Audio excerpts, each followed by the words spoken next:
My wife's parents made me sign a terrible prenup. Then they go bankrupt and wife cheats on me. So her parents' greedy prenup totally screws her over. Sup, Reddit. This is the story of how my wife of 20 years cheated and got screwed by the same prenup her parents forced me to sign. Throw away because my kids browse Reddit. Here's what went down. So picture this. 20 years ago, I, 48 male, was dating this girl Fiona for 2 years. Head over heels, stupid in love. Think I'm hot shit because I just got promoted to logistics coordinator at a manufacturing plant. Making decent money, driving a Honda that was basically a glorified closet with wheels, living in a studio apartment with a Murphy bed. Her parents? Complete opposite end of the spectrum. Dad's some finance guy who wears those glasses that cost more than my monthly rent. Mom drives a Mercedes that she replaces every 3 years for safety. They live in one of those neighborhoods where every house looks like it was designed by the same architect who has a serious hard-on for columns and circular driveways. First time I meet them, I show up in my best khakis and a button-down from Target. Her dad gives me this handshake that feels like a job interview. "You must be the operations fellow," he says, like I work in a coal mine. "Buddy, I coordinate logistics, not mine diamonds with my bare hands." Dinner was this whole production. Crystal glasses for water, like we're dining with the queen. 3 forks. Who needs 3 forks? Her mom asks me about my 5-year plan and investment portfolio. Lady, my investment portfolio is putting $20 in a savings account and hoping my car doesn't die. But here's where it gets good. About 6 months before I propose, her dad pulls me aside at some family barbecue. He goes, "Son, I want to talk to you about protecting assets." I'm thinking he's going to give me stock tips or something. Nope.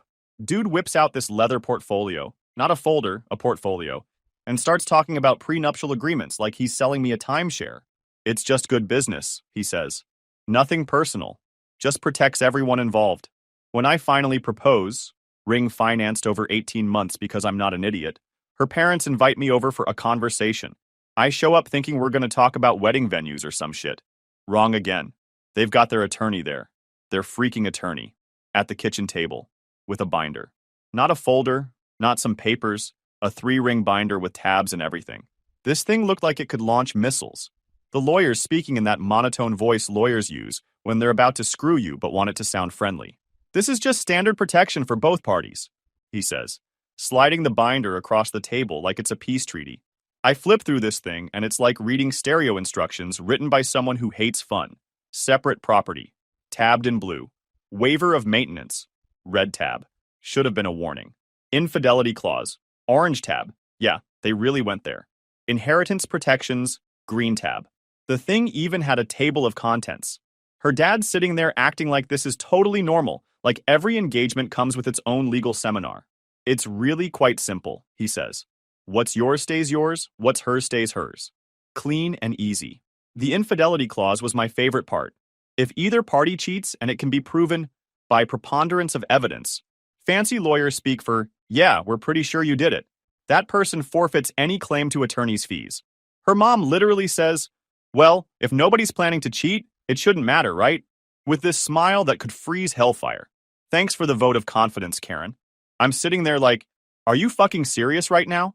But out loud I just go, okay. I guess that makes sense. Then comes the ultimatum, delivered by her dad with all the warmth of a parking ticket. This gets signed before the wedding or there is no wedding. Straight up hostage negotiation. Sign or the princess stays in the tower. I called my buddy Bill that night, frustrated as hell. "Dude, they want me to sign some contract like I'm buying a house, not marrying Fiona." Bill's response, "Bro, if you're sure you're not going to cheat and you're not after her money, who gives a shit? Sign the thing and marry the girl." So I find this lawyer on the cheap. Guy operates out of a strip mall between a nail salon and a Subway. "It's aggressive but not illegal," he tells me. "Pretty standard rich people stuff. You comfortable with the terms?" I'm thinking, I'm 28, I make decent money, I love this girl, and I'm not planning to cheat or steal from anybody. How hard could it be? Yeah, sure, whatever. Famous last words right there. So we got married. Beautiful wedding. Even though Fiona's parents controlled every detail like they were planning the invasion of Normandy. I wanted a DJ. They hired a string quartet. I wanted an open bar. They went with signature cocktails that nobody could pronounce. But whatever. I married the girl, not the wedding. And for the first few years, life was actually pretty great. We moved into this little starter house in the suburbs. 3 bedrooms, 2 baths, built in the 80s when everyone thought beige was the height of sophistication. But it had a garage, a yard, and neighbors who minded their own business. Perfect. Then the kids started coming. Claire first, then Nate 2 years later, then Luke 2 years after that, then Julia. 4 kids in 8 years because apparently we didn't own a TV, or birth control, or self-control. My wife wanted to stay home with them, and it made sense. So I became the workhorse, getting up at 5:30, hitting the gym before work because it was the only hour of the day that belonged to me. Promotions came steady: logistics coordinator, supply chain analyst, logistics supervisor, supply chain manager. Each step up meant more responsibility, more hours, more bullshit, but also more money. I was that guy who actually read the employee handbook, maxed out my 401k contribution, learned every system inside and out. Not because I loved work, but because I understood math. More hours equals more money equals a better life for the family. The house became our project. Spent weekends at Home Depot, learning how to install ceiling fans and fix leaky faucets, because hiring contractors for every little thing is how you stay broke.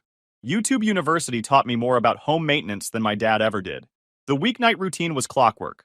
Come home, help with homework, eat dinner, bath time for whoever was small enough to need it, read bedtime stories, collapse on the couch. Weekends were soccer games, birthday parties, grocery runs, and whatever home improvement project I'd convinced myself I could finish in one afternoon. The mortgage refinancing was beautiful, though. Rates dropped, we had equity, credit score was solid. Went from a 30-year to a 15-year, payment barely changed. That move probably saved us $100,000 over the life of the loan. Fiona thought I was a genius. Her parents were tolerable during this phase. They'd visit, bring expensive gifts the kids didn't need, make comments about the neighborhood being charming, in that tone that meant anything but. But they seemed to approve of how we were handling things. Her dad even complimented my lawn once. High praise from a guy who pays someone else to cut his grass.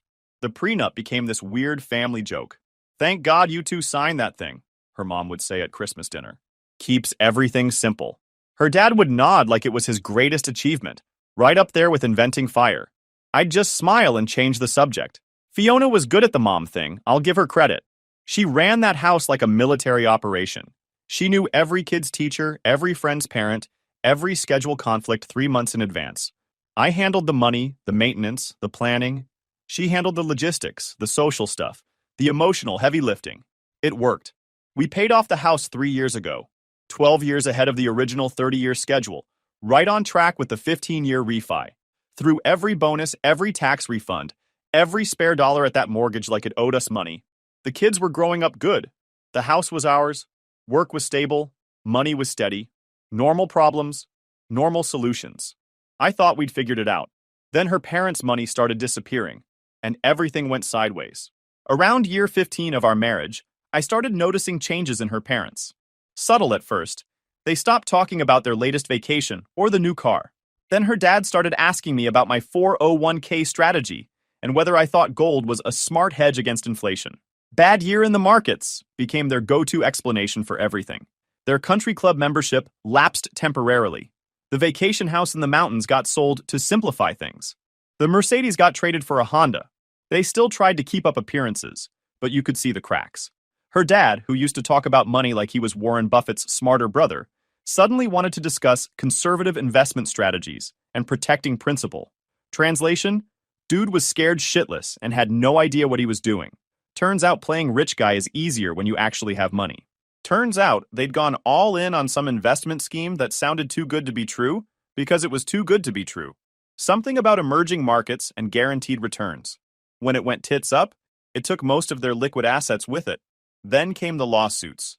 Multiple lawsuits. Her dad was on both sides of some nasty legal shit, suing the guys who sold him the bad investments while getting sued by other investors who thought he should have known better. Legal fees ate what the bad investments didn't. These weren't strip mall lawyers charging $300 for document review. These were white shoe firms billing $800 an hour to argue about who was responsible for what. Her parents were hemorrhaging money fighting over money they'd already lost. My wife took it hard. She'd grown up thinking her parents were financially bulletproof, and now they were shopping at Target instead of Nordstrom. Not exactly a tragedy, but for someone who'd never seen her parents worry about money, it was like watching Superman get his ass kicked. She started spending more time helping her parents, which really meant sitting around their house, talking about the good old days and complaining about lawyers. I got it. Family is family, but it also meant she was home less, engaged less, present less. The kids were getting older and more independent. Claire was in college, Nate was in high school, Luke was in middle school, and Julia was in high school too. The intense hands-on parenting phase was winding down, and my wife was restless. That's when the finding herself phase started. First, it was a book club that met during the day, then yoga classes, then a pottery class, then some volunteer thing at the art museum. All perfectly normal stuff, except she was treating it like a full-time job. I'd come home from work and she'd be rushing out to some meeting or class or event. Don't wait up, became her standard goodbye.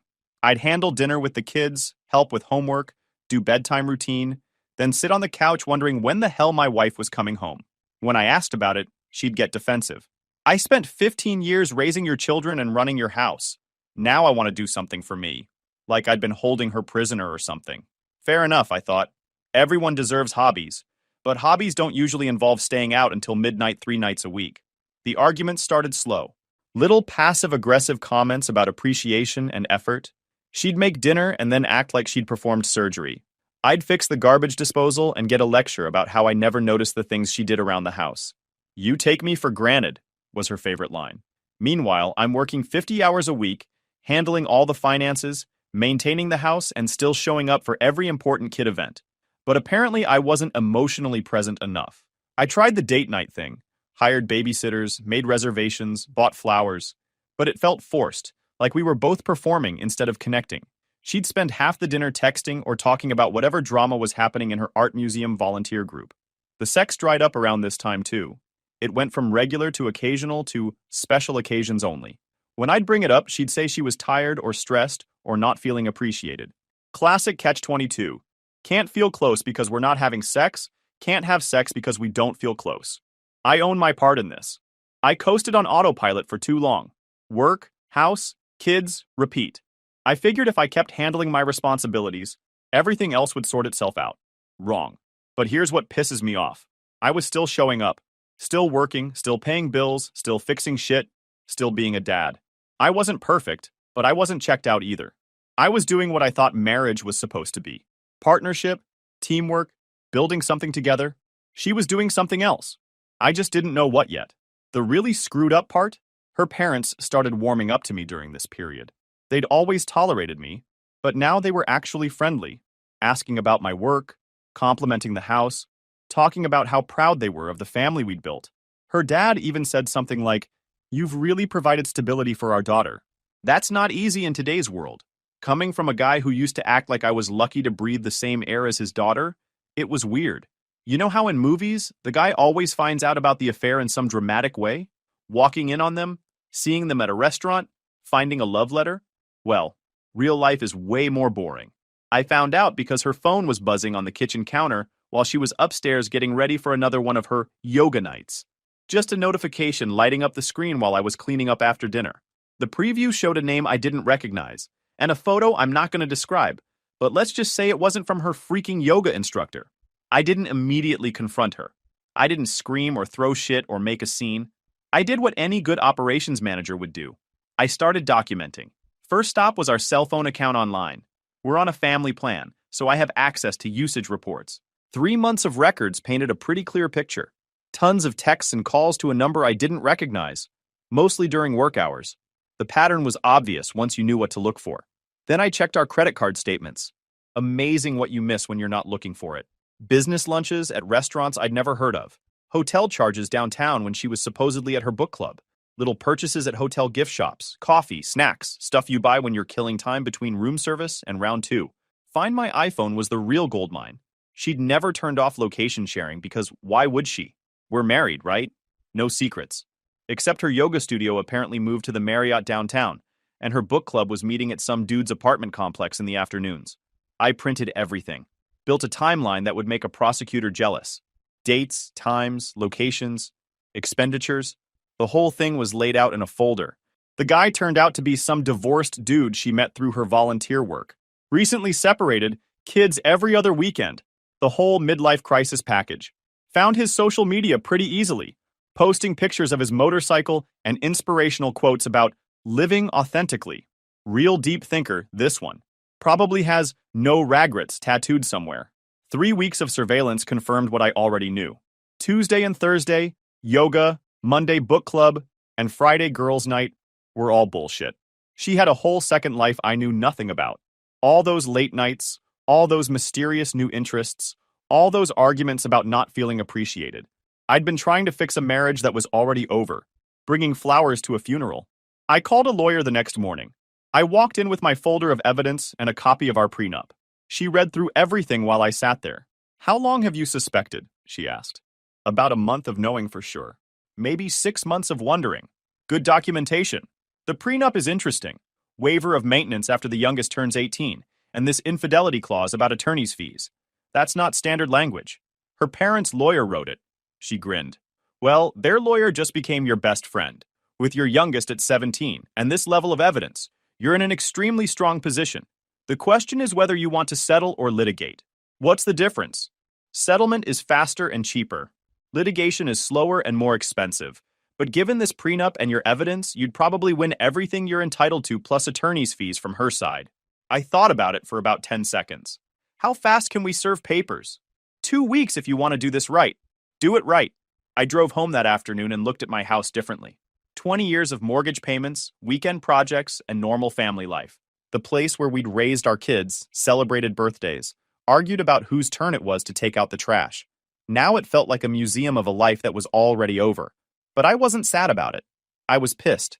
Not just about the cheating, about the lying, the manipulation, the way she'd made me feel like I was the problem when she was the one with a secret boyfriend. About the years of my life I wasted trying to fix something she'd already broken. You know what really got me? She was still coming home every night acting like nothing had changed, still complaining about the dishes, still asking about my day, still playing the devoted wife and mother. Either she was a sociopath or she thought I was a complete moron. Probably both. The kids had no idea, which was exactly how it should be. They were dealing with their own shit. School, friends, college applications, normal teenager problems. The last thing they needed was to know their mom was having an affair with some divorced loser who rides a motorcycle to volunteer meetings. I kept everything normal on the surface. Still went to Nate's wrestling matches. Still helped Luke with his college essays. Still made pancakes on Saturday mornings. But inside, I was counting down the days until the sheriff would show up at our door with a manila envelope that would change everything. 2 weeks felt like 2 years. But eventually, the day came. I was at work when it happened. Specifically, I was in a meeting about Q1 supplier performance metrics when my phone buzzed with a text from my lawyer. Service completed at 2:47 p.m. I finished the meeting, wrapped up a few things, and drove home with my stomach in knots. Because I knew the next few hours were going to be a shit show of epic proportions. I pulled into the driveway around 5:30. Her car was there, which meant she'd gotten served and was sitting inside, probably calling every divorce lawyer in the phone book. The kids wouldn't be home for another hour. Perfect timing. I walked in the front door and she was sitting at the kitchen table with the papers spread out in front of her, like she was solving a jigsaw puzzle. Her eyes were red, makeup smeared, tissues scattered around. For a second, I almost felt bad. Then I remembered the hotel charges and the feeling passed. "Really?" she said, looking up at me. "This is how you want to handle things? Papers served by a sheriff like I'm some kind of criminal? Have you lost your damn mind? It's how these things work. Nothing personal." Nothing personal? 20 years of marriage and 4 kids is nothing personal. Do you even hear yourself? I set my keys on the counter and looked at her. This woman I'd loved, trusted, built a life with. Mother of my children. Now just another problem to be managed. "We can do this the easy way or the hard way," I told her. "Up to you." That's when the waterworks really started. Crying, apologizing, begging for counseling, promising it was just a mistake, swearing it didn't mean anything. The whole performance. If I hadn't seen the evidence with my own eyes, it might have been convincing. "I know about Jason," I said calmly. "I know about everything." Her face went white. Busted. No more lies, no more gaslighting, no more pretending I was the crazy one for suspecting something was wrong. "No, it's not what you think. Stop. Just stop." I held up my hand. "All communication goes through the attorneys now. You can't be serious. We have children together. We can work this out. The children will be fine. We're both going to be fine. But we're not working anything out. This is over. You can't throw everything away over one mistake. Watch me. You crossed the line, now deal with the consequences. 20 years. Doesn't that count for... Exactly, Fiona. 20 years weren't enough to teach you loyalty. I went upstairs, changed clothes, came back down, and started making dinner like nothing had happened. She sat at the table crying and making phone calls to her parents, her sister, probably a few lawyers. The kids came home one by one. Julia first, bouncing in from soccer practice, dirty and happy. Then Nate, arguing with someone on his phone about something that happened at school. Finally Luke, tired from his shift at the restaurant where he worked part-time. Normal family chaos. Someone asking what's for dinner, someone else complaining about homework. For a few minutes it felt like any other Tuesday night. Except their mom was sitting at the kitchen table looking like someone had died, and I was stirring pasta sauce while mentally calculating how to divide 20 years of accumulated stuff into 2 separate lives. I waited until after dinner. Then I asked them all to sit down at the table. Your mom and I are separating, I said. No buildup, no sugarcoating. It's not because of anything you did, and it doesn't change how much we love you, but we won't be living together anymore. Silence. Julia started crying immediately. She was 17, but still the baby of the family, still believed her parents were invincible. Nate got angry first. What the hell, Dad? Out of nowhere. It's not out of nowhere. Your mom and I have been having problems for a while. So fix them, Luke said. He'd been quiet until then, but now he was looking at me like I'd just announced I was joining the circus. Work it out. That's what married people do. Some problems can't be fixed, I told them. This is one of them. More tears, more questions, more anger. I stuck to the script. Problems we can't fix. Love you all. Nothing changes for you. We'll work out the details. I promised I'd still be at all their games, concerts, whatever they needed. What I didn't tell them was why. The cheating, the lies, the evidence sitting in my lawyer's office. That was adult business. And they were still kids, even the ones technically old enough to vote. Fiona just sat there crying. Didn't say a word, didn't try to defend herself or blame me or promise the kids we'd work things out. Maybe she finally understood the situation was unfixable. Over the next few days, she tried everything. Crying, begging, bargaining, threatening. She called my parents, my brother, my best friend, anyone she thought might convince me to reconsider. She suggested counseling about 50 times. She promised to end things with Jason. None of it mattered. I'd made my decision with my head, not my heart. The heart part was already over. Had been over for months, maybe years. Now it was just logistics. I moved into the guest bedroom and started living like a tenant in my own house. Separate schedules, separate meals, separate everything. The kids adjusted faster than I expected. Teenagers are resilient as hell when they need to be. But then she started using them as messengers. Tell Dad we should try counseling. Tell Dad he's being stubborn. Tell Dad he's hurting the family. Classic manipulation bullshit designed to put me in an impossible position. If I responded to the kids, I was dragging them into adult problems. If I didn't respond, I looked like an asshole who didn't care about his family. She knew exactly what she was doing. That's when I went from separation to full divorce mode. When someone tries to weaponize your kids against you, the gloves come off. Julia's 18th birthday was supposed to be simple. She'd specifically asked for low-key because she was stressed about SATs and didn't want a big production. I should have known better. In my family, simple and no drama are mutually exclusive concepts. First hour went fine. We managed to have normal conversations about Julia's classes, Nate's wrestling season, Luke's plans for summer break. Even my in-laws behaved themselves, though her dad kept giving me these weird looks. Claire was there with her boyfriend. Nice enough guy, but he has that nervous energy of someone who knows he's walked into a family crisis and isn't sure which direction the grenades are coming from. Smart kid, probably the only one reading the room correctly. We ordered pizza from Julia's favorite place. Julia seemed happy, which was the whole point. She's been the most affected by all this shit, probably because she's the youngest and still lives at home. Then, my wife decided to give a toast. She stood up with her Diet Coke, getting that look in her eyes that meant she was about to say something that would make everyone uncomfortable. I tried to catch her eye, shake my head, anything to signal, don't freaking do this here. But she was already in full performance mode. I just want to say how wonderful it is to have the whole family together for such an important day. She starts, looking around the table like she's accepting an award. Family is the most important thing, and I hope we can always find ways to stay close, no matter what challenges we face. Dead silence. Everyone knew what she was really saying.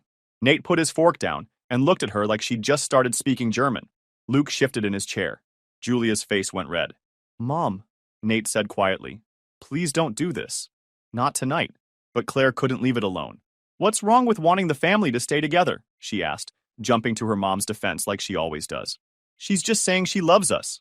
That's when Julia, sweet, quiet Julia, who never causes trouble, put her pizza slice down and looked directly at her older sister. Claire, stop. You don't actually want the family to stay whole. You just don't want anyone to find out you've been helping Mom cover up her affair. The silence that followed was so complete, I could hear the refrigerator humming in the kitchen. My in-laws looked like they'd been hit with a stun gun. Luke's mouth fell open. Nate's eyes went wide. Even the boyfriend looked uncomfortable, and he barely knew anyone. My wife tried to say something, but nothing came out. Just opened and closed her mouth like a fish. Claire started crying and stammering denials, but Julia wasn't done. I'm not stupid, she continued. I've known for months. The lies about where Mom was going, the deleted texts, the way you'd cover for her when Dad asked questions. I've been watching this family fall apart while everyone pretended nothing was wrong, and I'm tired of it. Then she got up from the table and went to her room. The room exploded.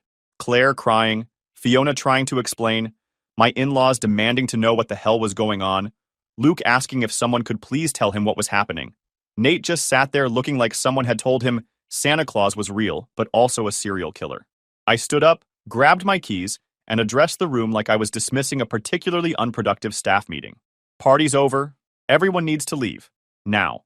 Took me about 3 minutes to clear the house. My in-laws left without saying goodbye. Claire left still crying, dragging her confused boyfriend behind her. Nate went to his room, probably to text his friends and try to figure out what the fuck just happened.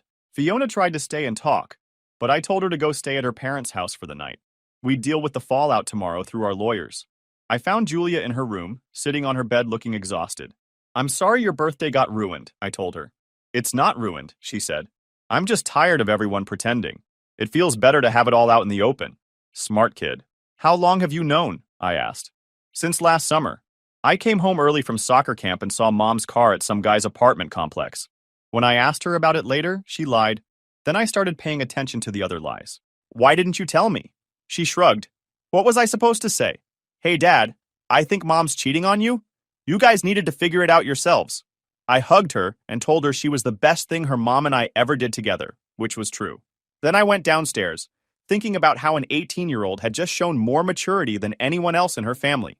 Nate found me in the kitchen around midnight. How long have you known about Mom cheating? He asked. A few months. And Claire knew? Apparently. He thought about it for a minute. That's fucked up, Dad. Language, I said automatically, then realized how ridiculous that was given the circumstances. But yeah, it's pretty fucked up. That was the last time I spoke to Claire for 6 months. Not as punishment, not to be cruel, but because I couldn't trust her anymore. When someone chooses to participate in deception that destroys their family, they lose access to you. Simple as that. Some people called it harsh. I called it having boundaries. So here we are, 8 months later. Discovery is wrapped up, settlement negotiations are going nowhere, and my lawyer is practically salivating every time she looks at our case file. The irony is beautiful. Her parents spent God knows how much money on that prenup to protect their wealth from a gold-digging son-in-law. Then they lost their wealth. Then their daughter cheated. And now that same prenup is screwing her over. Here's how it's all shaking out. Maintenance, alimony, waived completely. The prenup specifically says no spousal support after the youngest child turns 18. Julia just turned 18, so that window slammed shut. Attorney's fees.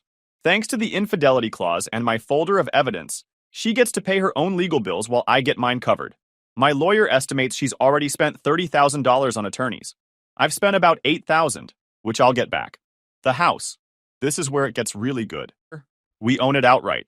No mortgage, no liens, just a paid-off house worth about $400,000. The prenup says we split equity minus any post-separation carrying costs.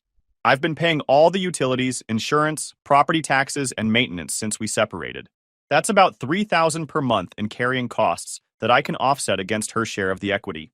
8 months times $3,000 equals $24,000 in offsets, and counting. She wants to keep the house, but she can't afford to buy me out. No income, no credit, parents are broke. The bank isn't exactly lining up to give a 48-year-old woman with no work history a $200,000 mortgage. Retirement accounts. My 401k from before marriage stays mine completely. The growth during marriage gets split by formula, But since I've been maxing contributions for 20 years, most of the value is premarital or post-separation. She's looking at maybe $40,000 from retirement accounts. Everything else, cars, furniture, personal stuff, we each keep what we brought to the marriage, plus whatever we can agree on. Not much to fight about there. The math is simple. She's looking at maybe $200,000 from the house sale, minus her half of the offsets. $40,000 from retirement accounts, her car, and whatever furniture she bought. Total net worth walking away, roughly $220,000. Not bad for someone who hasn't worked in 20 years, but not enough to maintain the lifestyle she's gotten used to. Definitely not enough to keep playing wine club volunteer while dating guys with motorcycles. My side, $200,000 from the house, keep my retirement money, my car, and no ongoing financial obligations to someone who decided to blow up our marriage. Plus, I get to stay in the workforce making good money, while she figures out what 48-year-old women with liberal arts degrees do for employment. Her parents were absolutely losing their shit. They keep trying to get involved, suggesting we work something out or think about the children. Her dad actually had the balls to call me and suggest I was being unnecessarily harsh, given our long family relationship. Dude, you spent 20 years treating me like hired help. We're not exactly blood brothers. I told him the prenup was his idea. The terms were his lawyer's work, and I was just letting their contract do what contracts do. He hung up on me. Fiona has moved in with her parents, which has to be a special kind of hell for everyone involved. 3 broke people sharing a house, blaming each other for their current situation. Her parents mad at her for cheating. Her mad at them for the prenup. Everyone mad at me for having the audacity to enforce it. Claire's still trying to play peacemaker, sending me texts about family forgiveness and everyone makes mistakes. I don't respond. When this is all over, maybe we'll have coffee and I'll listen to her. But right now, she's still team mom, and I'm not interested in being managed by a 22-year-old who helped cover up an affair. The other 3 kids are doing fine. Nate's wrestling season is going great. Luke got into his first-choice college, and Julia made the honor roll again. They've all adjusted to the new normal better than the adults have. They get it. We're headed to trial. Her lawyer keeps pushing settlement offers that ignore the prenup terms. My lawyer keeps reminding them that contracts mean what they say. Unless she accepts reality soon, we'll let a judge sort it out. I'm not worried about the court. Judges see this stuff every day. We have a clear contract, overwhelming evidence of infidelity, and a paper trail that could choke a horse. As I'm writing this final update, I just got a text from my lawyer. My ex-wife's attorney called to discuss a realistic settlement framework that acknowledges the prenup terms. Translation: they finally read the contract and realized they're screwed. But it was too late. I was done negotiating with people who'd spent months trying to rewrite reality. We went to trial. The judge took one look at the prenup, one look at my evidence folder, and one look at Fiona's lawyer trying to argue that a 4-month affair wasn't really infidelity. And you could see her making up her mind in real time. My lawyer laid out the evidence like she was presenting a PowerPoint to executives. Cell phone records, credit card statements, location data, hotel receipts. Hundreds of pages of documentation. Fiona's side tried the usual bullshit. Unfair contract. Changed circumstances. Think of the children. Her parents took the stand crying about how they never meant for the prenup to be this harsh, and it was supposed to be more of a deterrent. Then they called Jason as a witness. Dude showed up looking like he'd rather be getting a root canal. Under oath, he basically confirmed everything. The timeline, the hotels, the whole thing. Her lawyer asked if he pressured her into the affair. Jason actually laughed and said she was the one who pursued him. Real romantic stuff.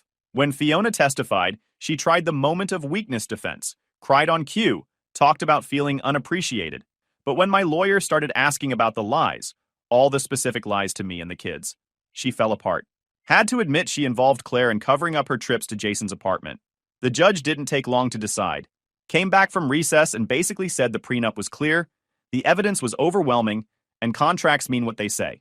Prenup enforced in full.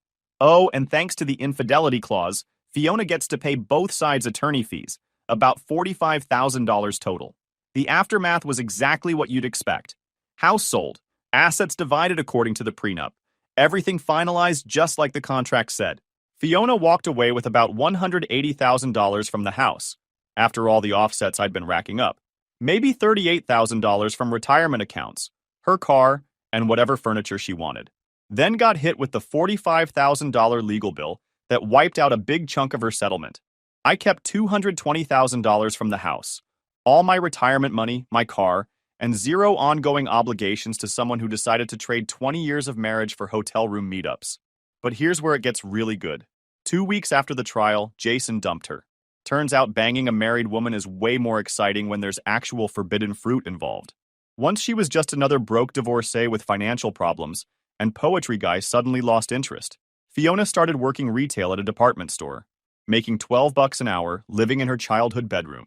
Her parents had to sell their house to help pay her legal bills, but they owed more than it was worth, ended up taking a loan against what little equity they had left just to cover the attorney fees.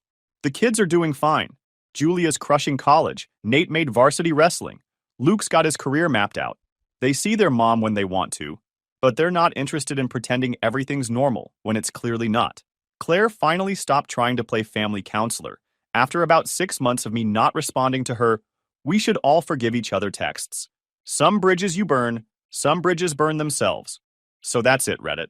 21 years ago, I signed a contract I thought would never matter. Turns out it was the best legal document I ever put my name on. Her parents' greedy prenup totally screwed her over. Life is good.